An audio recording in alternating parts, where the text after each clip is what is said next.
Thank you, President. Today, my adjournment matter is for the Minister for Transport and Infrastructure, and the action I seek is for this government to commit to lifting spending on active transport from the current 1% of capital transport funding in the budget to the Greens' proposed 10 to 20%.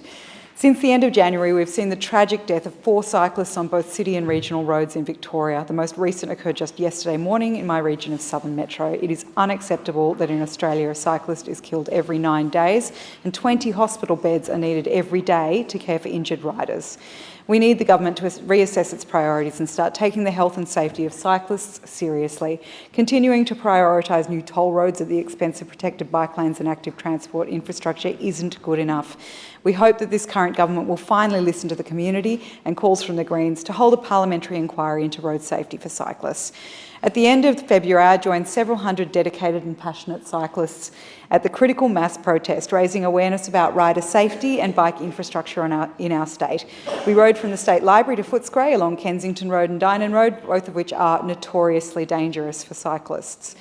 My thanks to Critical Mass and Bike West for their continued advocacy on this issue, and I look forward to pedalling hard with you all to get the safe infrastructure you and our fellow Victorian cyclists deserve. One such project that Bike West has been championing, which would have a significant positive impact for the community, is that of a bike lane along Hopkins and Barclay Street in Footscray.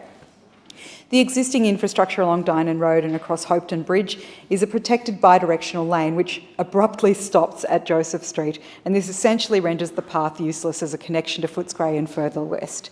Extending this bike lane would provide an invaluable link for the west, enabling people to safely and confidently cycle between the city and Melbourne's western suburbs. More than 2/3 of people in Victoria want to walk and ride their bikes more, but we don't have enough safe bike lanes, footpaths and crossings to enable people to take up the option. So Victoria really needs increased funding for this infrastructure without delay.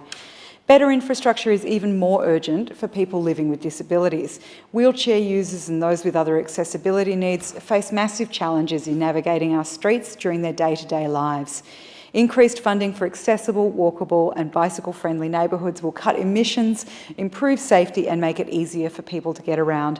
I do ask the Minister to commit to lifting spending on active and sustainable transport from the current 1% of capital transport funding in the budget to the Greens' proposed 10 to 20%.